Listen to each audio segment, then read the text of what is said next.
Je cherche du travail. En fait, je cherche à travailler en Allemagne. C'est une langue que j'aime particulièrement. J'avais postulé à une offre qui me plaisait beaucoup, mais malgré les semaines et mes relances au RH, nulle réponse. Alors, pour me changer les idées, j'ai décidé de partir en voyage, en France. Et puis un jour, j'ai reçu un mail de leur part. Ce mail, je ne l'ai pas ouvert tout de suite, j'ai attendu le lendemain matin. Et quand je l'ai ouvert dans le train, j'ai pleuré. Refusé. J'avais tout misé. Travaillé, ciblé, mis toute ma concentration, tous mes espoirs sur cet échappatoire. Refusé.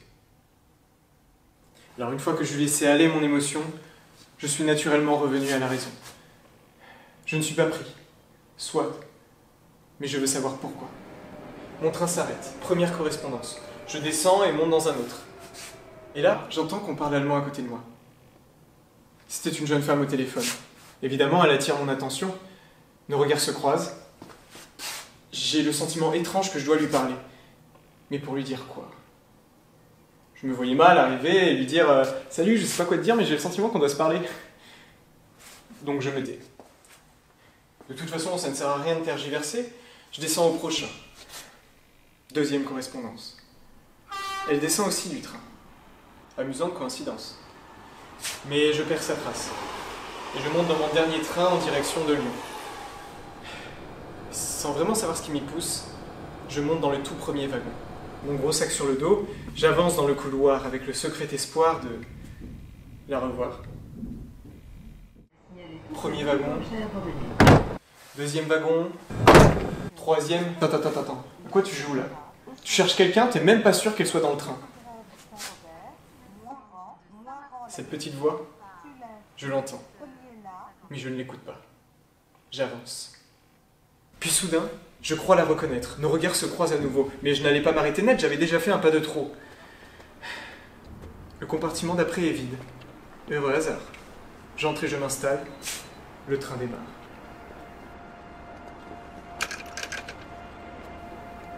Je suis sûr que c'est elle. Je reconnais ses yeux. Mais même maintenant, ce serait beaucoup trop bizarre d'aller la voir. Donc je décide de l'oublier. Et je retourne dans mes pensées. C'est décidé. Il faut que j'appelle la RH du poste qu'on m'a refusé. Il faudrait que je fasse bonne impression. Que je lui parle déjà en allemand. Oh, si seulement j'étais déjà meilleur. Mais j'ai besoin d'un script, d'un relecteur. Les pièces se recollent. Je sais maintenant quoi dire à l'allemande. Il faut que je me lève et que je lui demande. Alors, vous auriez fait quoi à ma place? Moi, je vais vous le dire. J'y suis resté. Pendant au moins 2 minutes, je cherche une phrase d'accroche. Je me voyais mal de nouveau aller la voir et lui dire « Salut, il y a 2 heures, j'ai vu que tu parlais allemand, tu peux m'aider ?» Flippant. Bon, allez, il faut se décider, on va bientôt arriver. Oh, mais tu vas passer pour quoi? Mais de toute façon, tu la reverras jamais. Bon, je sors l'ordinateur de mon sac et je commence à taper un script. À chaque frappe, je me demande si c'est la touche ou mon cœur, tellement la réalité est ailleurs. Puis je me lève et sors de mon compartiment. Dans le couloir, l'incertitude. Tout est encore possible. Rien n'existe encore. Mais cet appel est trop important. Je toque, puis entre dans son compartiment.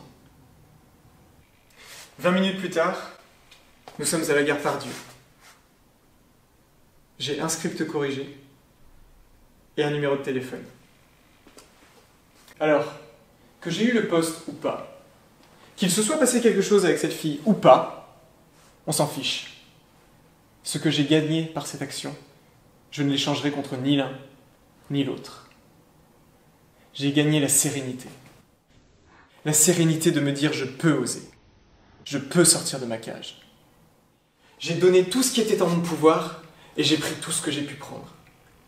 Je n'étouffais plus. Parce que j'ai tout fait pour. Alors je ne sais pas où tout cela va me mener. Je reste ouvert, il faut garder de l'humilité, la vie est plus grande que mon imaginaire. Regardez, de base j'ai fait des études de sciences et je me retrouve à faire un concours d'éloquence. Et la vérité, c'est que je me sens plus à l'aise là, sur une scène, que derrière un écran d'ordinateur. Et ça, je n'ai pu le découvrir qu'en osant. Elle est là, ta chance. C'est ta capacité à te lever de ton siège, à lever le siège de tes pensées qui t'assaillent. Quand tu te dis « Oh non, moi je suis trop timide », ou alors « Non, moi j'ai pas le temps », ou encore mieux « Non, moi de toute façon j'ai que des problèmes ». Dis-moi à quoi ça te sert. Mis à part que ça t'enferme. Dis-moi à quoi ça te sert. Tu ne penses pas que tu pourrais mettre un peu de cette énergie à, je sais pas, prendre contact avec quelqu'un, faire un plan, une stratégie? Et même si ça ne marche pas, tu ne penses pas que tout faire pour t'élever peut t'aider à être quelqu'un de plus entier, de plus accompli? Et vers qui les gens se tournent, à ton avis? Ah, là, ça devient intéressant. Croire que tu peux avoir cette chance. Faire comme si tu l'avais déjà. C'est déjà un peu la réaliser. C'est après avoir fait acte qu'on te contacte. Alors évidemment, ça ne marche pas à chaque coup. Maintenant, si tu veux être sûr de ne pas échouer, il y a une autre méthode. N'essaie même pas. Ne fais pas d'erreur. Surtout ne progresse pas. Ne laisse pas de chance à la chance de s'exprimer. Tu seras sûr de ne jamais la manquer. Vous comprenez le mécanisme? C'est presque scientifique. Il n'y a rien à débattre, rien de fabuleux. C'est parce que les audacieux sourient à la chance que la chance sourit aux audacieux. Et je t'assure que c'est pas si compliqué d'être audacieux. Ton cœur te le dit à chaque grand battement. Quand quelque chose est suffisamment important à tes yeux, tu agis naturellement. Quand le fait se mélodie, c'est presque un chant intérieur qui te pousse d'ici-bas, qui t'arrache à ton ego et tes peurs. Et c'est là, à cet instant précis, où le chant se hisse en audacieux que la chance sourit aux audacieux. Mais je sens la fébrilité de ceux qui ont la thèse opposée. La chance, par définition, a lieu quoi qu'on fasse, qu'on soit audacieux ou pas. Quant aux audacieux, ils réussissent sans chance. Et croyant me clouer, de me sortir un argument d'autorité. L'audace n'entraîne pas que la fortune. Regardez Cyrano, il a fini assassiné au clair de lune. À cela, ma réponse viendra de Platon. Messieurs, voyons. Vous êtes des rhéteurs, vous êtes plus soucieux de faire valoir votre discours que de rechercher la vérité. Du reste, votre raisonnement montre que vous n'avez rien compris au sujet. Cyrano, l'archétype de l'audace. Mais c'en est le contre-exemple. Il aima Roxane et aida un autre à la courtiser. Même quand cet autre fut mort, il voulut rester l'ami de cette femme tant aimée pendant 14 années. Il le dit lui-même. J'aurais tout raté, même ma mort. Qui en aurait été autrement s'il était sorti de sa zone de confort? Non, non, mon cher amour, je ne vous aimais pas. Comment voulez que le destin vous aide à ce moment-là? Il est bien beau quand on a du flair, de désarmer à coups d'épée ou de mots ses adversaires. Mais ceux qui se cachaient sous de grands airs éloquents n'étaient qu'un timide tremblant.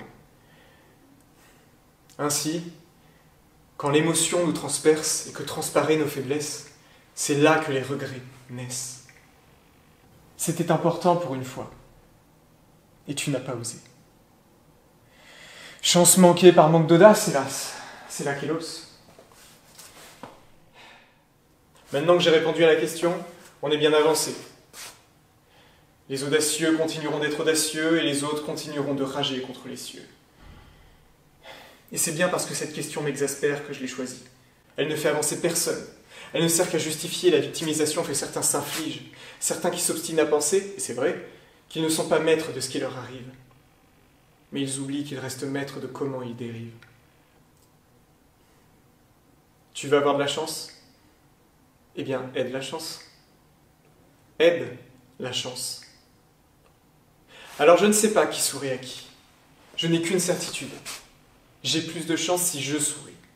Je suis une plus grande chance, pour moi, pour les autres, pour la vie. Il ne s'agit donc pas tant de rechercher la chance que de l'incarner. Et encore une fois, c'est une conséquence et non une cause. Alors ne cherchez pas l'audace. Cherchez cette cause qui vous dépasse.